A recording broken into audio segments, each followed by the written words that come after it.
Hello बच्चों, स्वागत है आप सबका आर-ऑन करियर इंस्टीट्यूट में। और मैं हूं आपका chemistry teacher Puneet Mittal.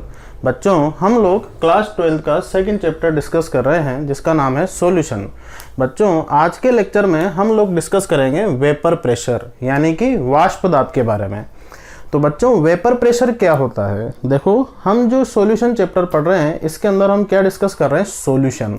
Solution जो होता है उसकी जो फिजिकल स्टेट होती है वो किस पर डिपेंड करती है? वो डिपेंड करती है सॉल्वेंट की फिजिकल स्टेट पर, मतलब विलायक की भौतिक अवस्था पर। अगर मान लो विलायक की भौतिक अवस्था यानी कि सॉल्वेंट की फिजिकल स्टेट अगर लिक्विड है तो हमारा सॉल्यूशन भी कैसा होगा?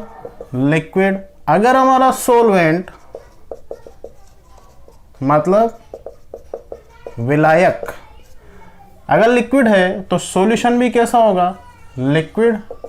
अगर हमारा विलायक यानी कि सॉल्वेंट अगर सॉलिड है यानी कि ठोस है तो सॉल्यूशन भी कैसा होगा?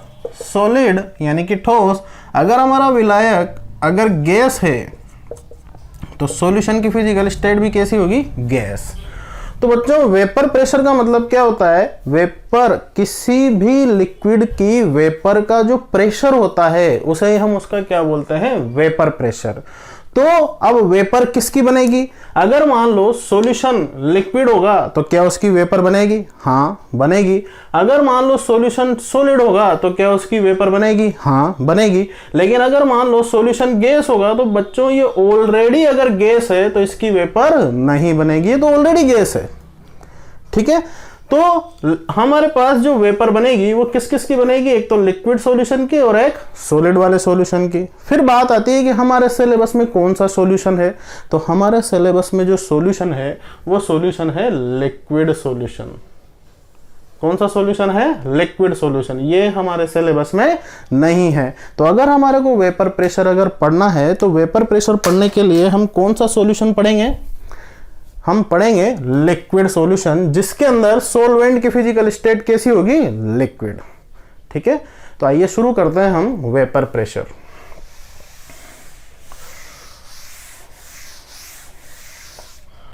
तो बच्चों, वेपर प्रेशर निकालने के लिए सबसे मुख्य कंडीशन, सबसे मेन कंडीशन वो क्या होनी चाहिए कि जो सॉल्यूशन है यानी कि जो विलयन है उसकी फिजिकल स्टेट मतलब भौतिक अवस्था वो कैसी होनी चाहिए? वो होनी चाहिए लिक्विड। कैसी होनी चाहिए? लिक्विड। और ये जो लिक्विड जो फिजिकल स्टेट होगी वो किसकी फिजिकल स्टेट पर निर्भर करेगी? सॉल्वेंट की फिजिकल स्टेट पर, यानी कि विलायक की भौतिक अवस्था पर। और ये सॉल्वेंट भी कैसा होना चाहिए हमारे पास? लिक्विड यानी कि द्रव। ठीक है, अब देखो, जो सॉल्यूशन होता है उसके अंदर कितने कंपोनेंट होते हैं? दो कंपोनेंट होते हैं। एक तो होता है सॉल्वेंट और एक होता है सोल्यूट, मतलब विलायक और विलेय। ठीक है, तो अब हमारे पास जो सॉल्वेंट होगा उसकी फिजिकल स्टेट तो फिक्स हो गई कि वो कैसी होगी? वो लिक्विड होगी। तो अब हमारे को इसी का वेपर प्रेशर कैलकुलेट करना है या वेपर प्रेशर निकालना है। ठीक है, तो बच्चों, मैं आपको पहले बता दूं लेक्चर शुरू करने से पहले कि ये जो वेपर प्रेशर है इससे आपके ना तो नीट में कोई क्वेश्चन आता है और ना ही आपके जेईई मेंस यानी कि आईआईटी में कोई क्वेश्चन आता है। फिर ये पढ़ क्यों रहे हैं? तो बच्चों, ये एक एप्लीकेशन है, अगर हम इसको पढ़ेंगे तब ही हम आगे की चीजें समझ पाएंगे। ठीक है, तो देखो, अब हम क्या करते हैं वेपर प्रेशर के लिए? हम लोग क्या करते हैं, एक कंटेनर लेते हैं, ओपन कंटेनर। इस ओपन कंटेनर के अंदर हम एक लिक्विड भर देते हैं।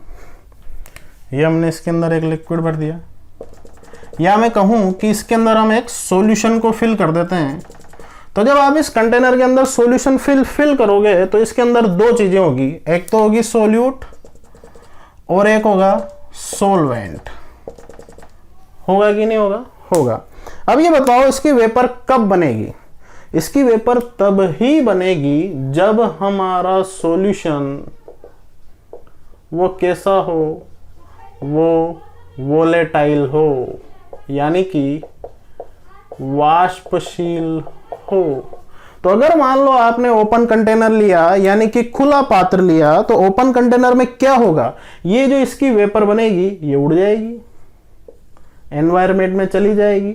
अगर वेपर एनवायरमेंट में चली जाएगी तो क्या आप इसका प्रेशर कैलकुलेट कर सकते हो? क्या नहीं कर सकते।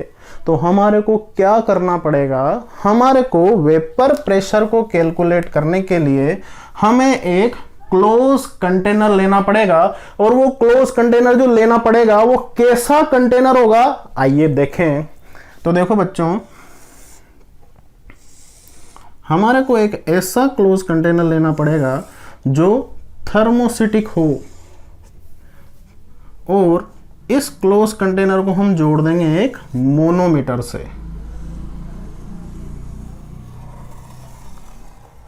किससे जोड़ देंगे? मोनोमीटर से, ठीक है। और ये जो कंटेनर है ये कैसा है? थर्मोस्टेटिक, मतलब ये कैसा है? ताप रोधी, ठीक है। और ये जो मोनोमीटर हमने इसके इधर लगाया है,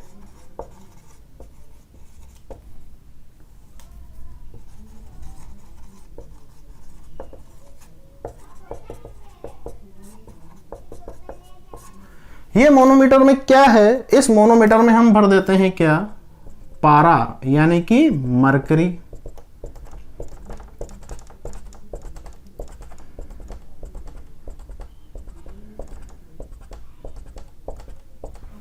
ठीक है। अभी आप ये जो मोनोमीटर आप देख रहे हो, ये मोनोमीटर एक यू शेप की ट्यूब होती है, और इस यू शेप की ट्यूब में दो लिम्ब है, दो आर्म है, दो भुजाएं हैं।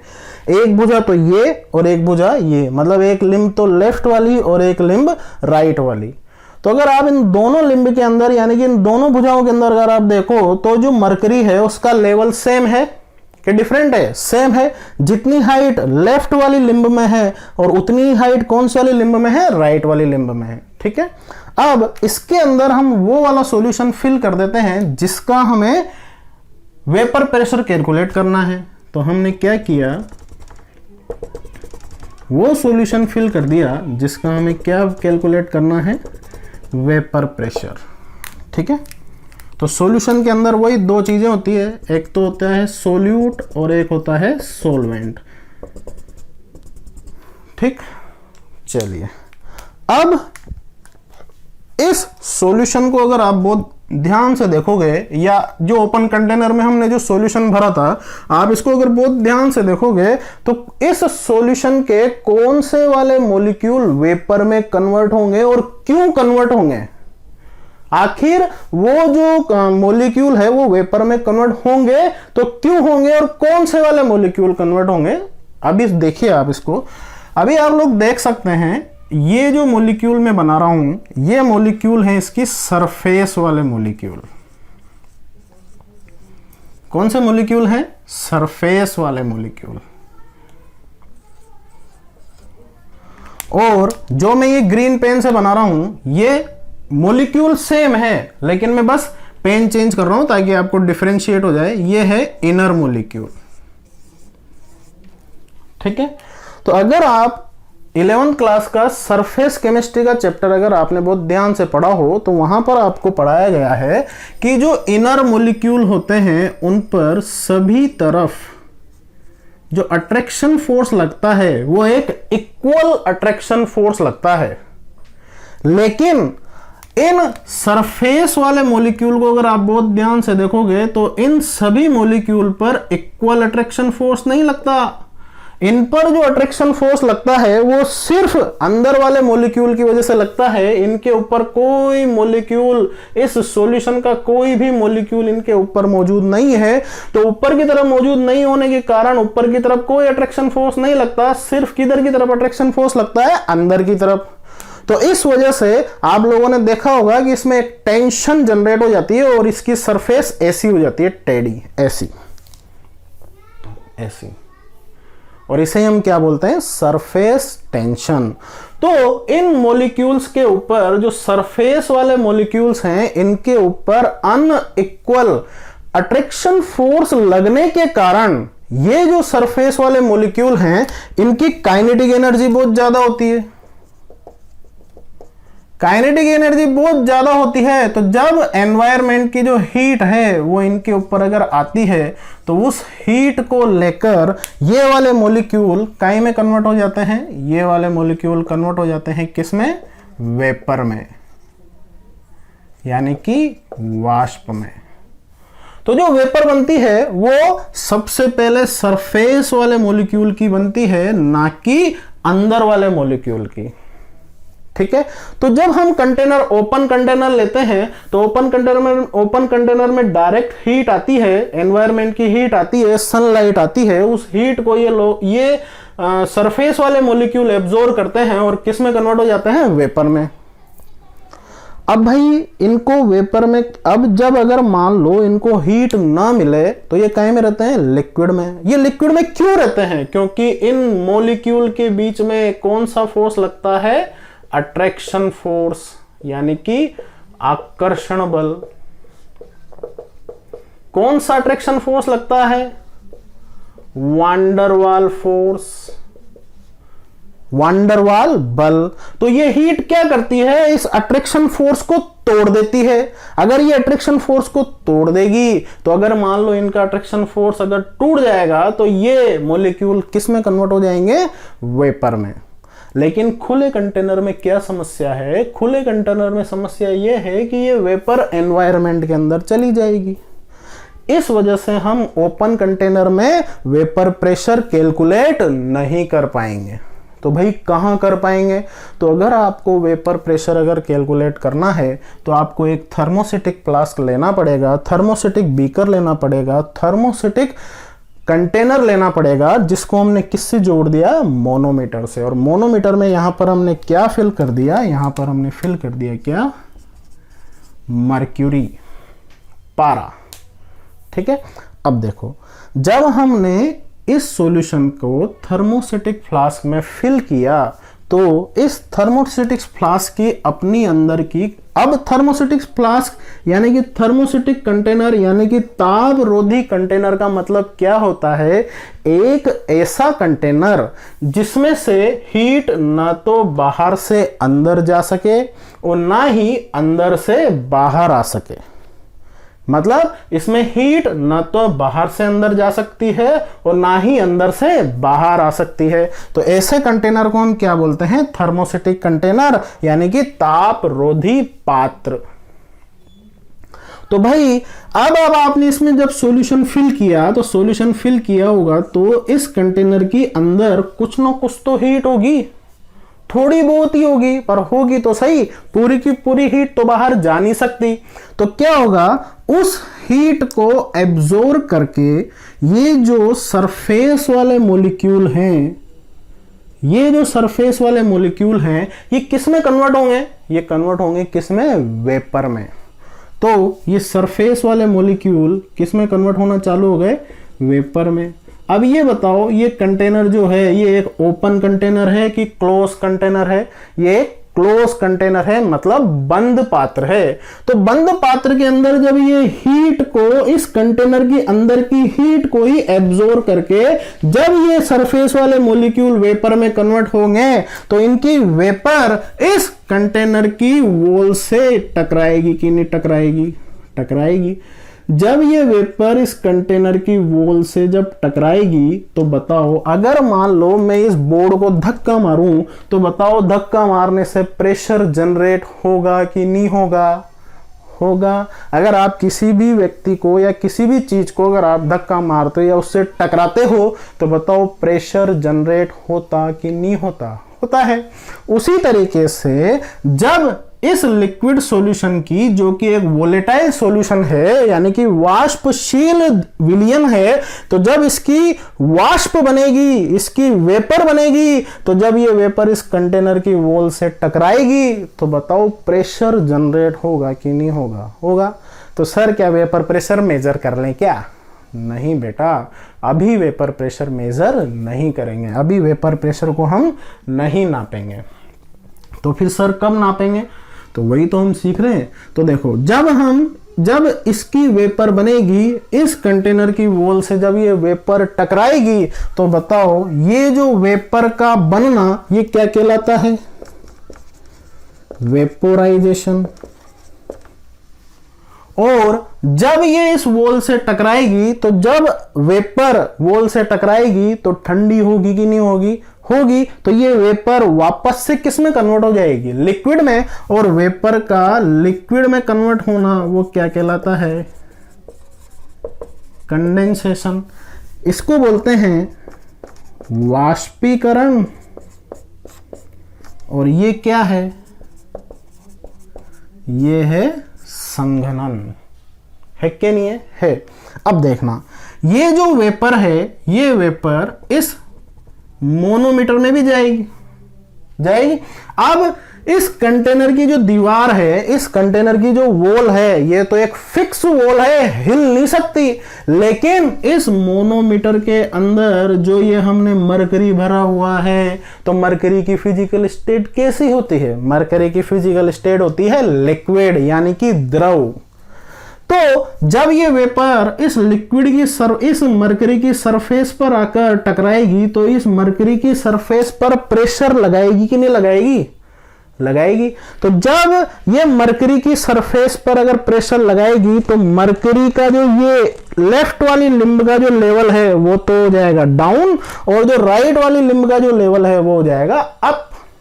तो लेफ्ट वाली लिंब में जो मरकरी का लेवल है वो नीचे चला जाएगा, और राइट वाली लिंब का लेवल बढ़ जाएगा, ऊपर चला जाएगा। किसकी वजह से? इस वेपर के प्रेशर की वजह से। जाएगा कि नहीं जाएगा? जाएगा। ठीक है। अब क्या इस लिंब में लगातार, इस वाली भुजा में लगातार जो ये वेपर बन रही है, क्या इसका कंटिन्यूअस प्रेशर डलता ही रहेगा कि ये ऊपर जाता ही रहेगा कि एक समय बाद थम जाएगा? एक समय बाद थम जाएगा। ऐसा क्यों हो रहा है?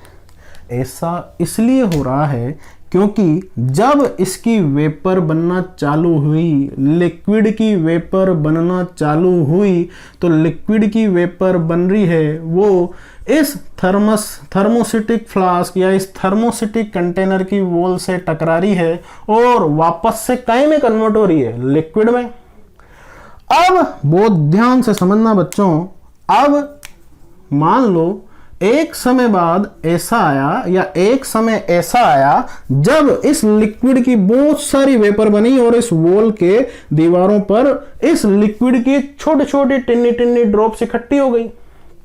यहां भी, इधर मोनोमीटर की वॉल में भी यही होगा। तो जब तक वेपर बनेगी प्रेशर लगेगा, जब तक वेपर बनेगी तब तक प्रेशर लगेगा कि नहीं लगेगा? लगेगा। अब क्या हुआ? अब इस लिक्विड की ये एक सरफेस पूरी की पूरी किस में कन्वर्ट हो गई? वेपर में हो गई। अब ये वाली जो सरफेस है, ये सबसे अपर वाली सरफेस खत्म हो गई, अब सेकंड वाली सरफेस आ गई ये। अब ये जो सेकंड वाली सरफेस है, अब ये किस में कन्वर्ट होगी? वेपर में। अब जब ये वेपर में कन्वर्ट होगी तो इसकी वेपर ये रही। अब मेरे को एक बात बताओ ये ग्रीन वाली वेपर ड्रॉपलेट या ग्रीन वाली वेपर और ये ब्लू कलर वाली लिक्विड की ड्रॉपलेट, इन दोनों में से किसका टेम्परेचर ज्यादा है या किसके पास हीट एनर्जी ज्यादा है? वेपर के पास कि लिक्विड के पास? तो आपका जवाब होगा कि सर ये जो वेपर ड्रॉपलेट है इसका टेम्परेचर ज्यादा है और ये जो लिक्विड वाली जो ड्रॉप है इसका टेम्परेचर कंपैरेटिवली कम है। तो जब ये इस लिक्विड की वेपर इस लिक्विड ड्रॉपलेट के साथ कोलिजन करेगी यानी कि टकराएगी, तो क्या अपनी हीट उस लिक्विड ड्रॉपलेट में ट्रांसफर करेगी कि नहीं करेगी? करेगी।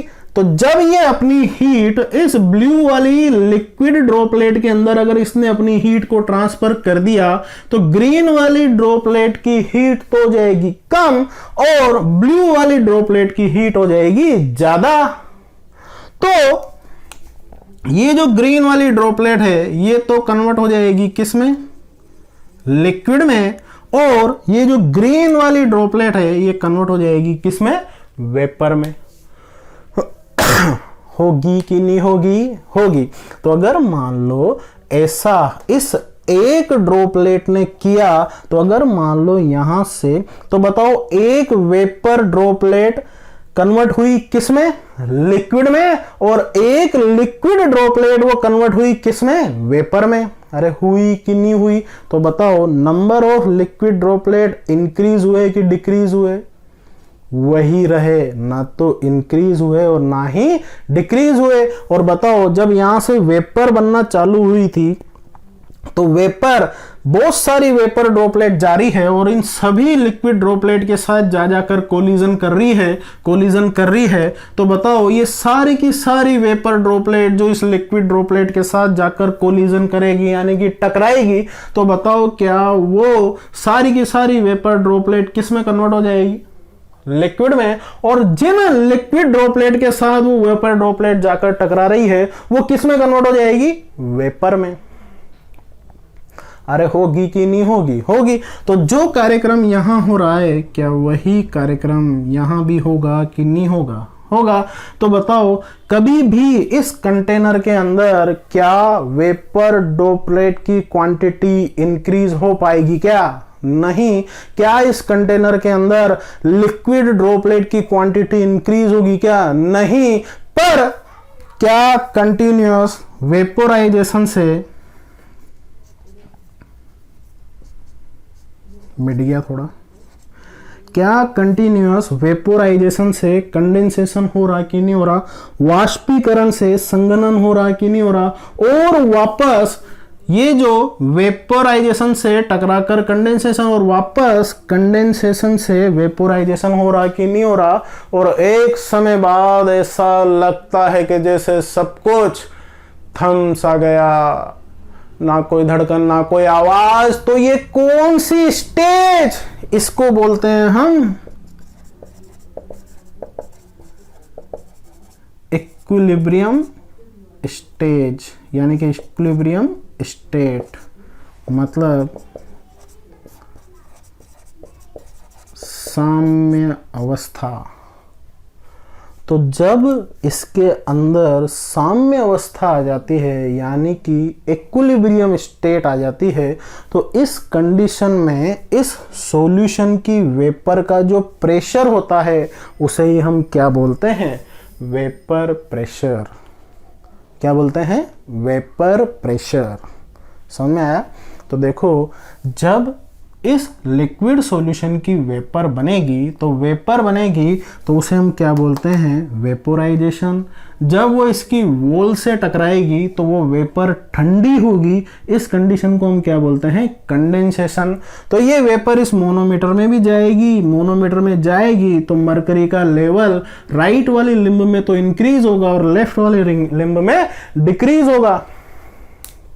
लेकिन एक समय बाद ये जो लेवल है ये इंक्रीज होना यानी कि ये लेवल बढ़ना और घटना थम जाएगा। ना तो ये इधर से लेवल बढ़ेगा और ना ही इधर से लेवल घटेगा। तो क्या वेपर प्रेशर लगना बंद हो गया क्या, नहीं, वेपर प्रेशर लगना बंद नहीं हुआ। अगर वेपर प्रेशर लगना अगर बंद हो जाएगा तो इस लिंब में से जो Hg है वो और इधर वाला जो Hg है वो दोनों बराबर लेवल पे आएंगे कि नहीं आएंगे, आएंगे। तो वेपर प्रेशर बंद नहीं हुआ, वेपर प्रेशर लग रहा है। बस ऐसा लगता है कि जैसे सब कुछ थम सा गया, ना कोई धड़कन ना कोई आवाज। तो ये कौन सी स्टेज, ये इक्विलिब्रियम स्टेज। तो इक्विलिब्रियम स्टेट आ गई, मतलब कंडेंसेशन से वेपोराइजेशन और वेपोराइजेशन से कंडेंसेशन। तो जिस रेट से वेपोराइजेशन से कंडेंसेशन हो रहा है उसी रेट से कंडेंसेशन से क्या हो रहा है, वेपोराइजेशन। तो इसी स्टेज को हम क्या बोलते हैं, इक्विलिब्रियम स्टेट। और इक्विलिब्रियम स्टेट पर अब हम इसके अंदर जो वेपर बन रही है उसका जब हम प्रेशर निकालेंगे तो उसे ही हम इसका क्या बोलेंगे, वेपर प्रेशर। क्या बोलेंगे, वेपर प्रेशर। अब ये जो वेपर प्रेशर है ये दो कंडीशन पर डिपेंड करता है। मेनली कितनी कंडीशन पर डिपेंड करता है, दो। देखो पहली कंडीशन तो है टेम्परेचर। पहली कंडीशन क्या है, टेम्परेचर यानी कि ताप। अब ये बताओ मेरे को, अगर मान लो इस कंटेनर के नीचे अगर हमने बत्ती लगा दी यानी कि आग लगा दी, तो एक चीज बताओ, अगर किसी के भी पिछवाड़े में आग लगाते हैं तो वो रुकता है कि भगता है, भगेगा। ऑब्वियसली बात है भगेगा। वही ताप को उसके पिछवाड़े में आग लगा दो तो क्या सहन करेगा क्या, हा मजा आ रहा है वाह और आग लगाओ, नहीं ना, भगेगा। तो उसी तरीके से अगर आपने इस कंटेनर के नीचे अगर आग लगा दी तो लिक्विड मॉलिक्यूल जो है उनके पिछवाड़े में अगर आपने आग लगा दी तो मॉलिक्यूल रुकेंगे या भगेंगे, भगेंगे, भगेंगे। तो ज्यादा वेपर ज्यादा बनेगी कम बनेगी, ज्यादा बनेगी। तो टेम्परेचर अगर इंक्रीज होगा तो वेपर प्रेशर भी इंक्रीज होगा।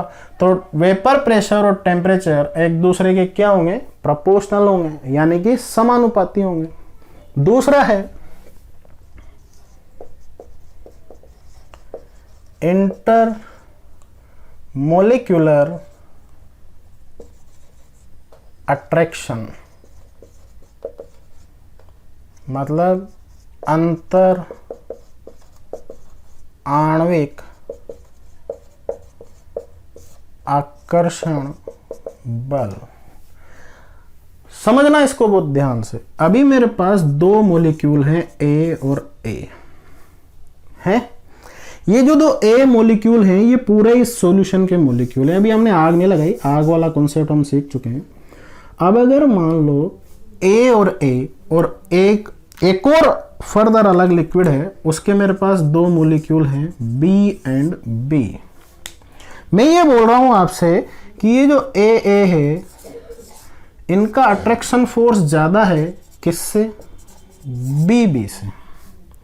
तो ये बताओ वेपर बनाने के लिए इनकी फिजिकल स्टेट कन्वर्ट करनी पड़ेगी, काहे में करनी पड़ेगी, लिक्विड से इनको किस में लाना पड़ेगा, वेपर में। तो अभी इनकी फिजिकल स्टेट क्या है, लिक्विड। तो अगर इनको वेपर में कन्वर्ट करना है तो इनका ये जो अट्रैक्शन फोर्स है ये ब्रेक करना पड़ेगा कि नहीं करना पड़ेगा, करना पड़ेगा।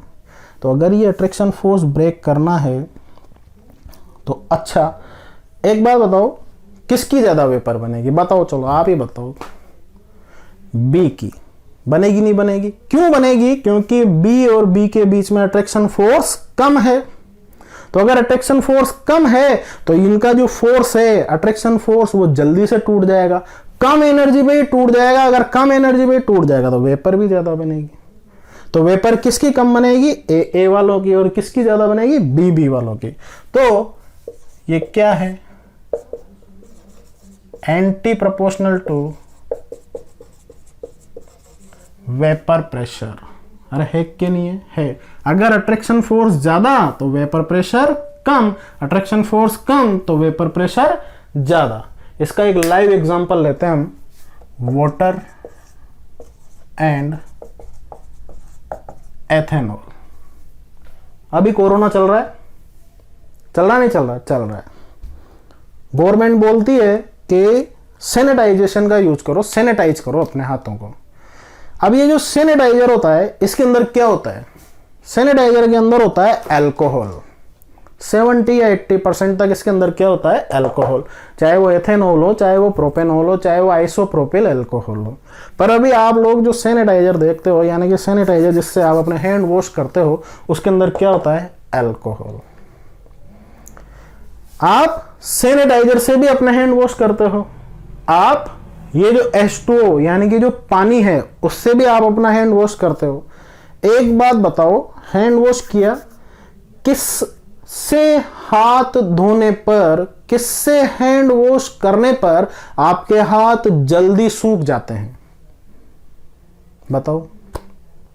आपके हाथ जो जल्दी सूखते हैं वो सैनिटाइजर से दूर सूखते हैं। अगर आप सैनिटाइजर से हैंड वॉश करते हो, उसको थोड़ी देर मसलो, थोड़ी देर बाद देखो हाथ ड्राई हो जाते हैं, सूख जाते हैं।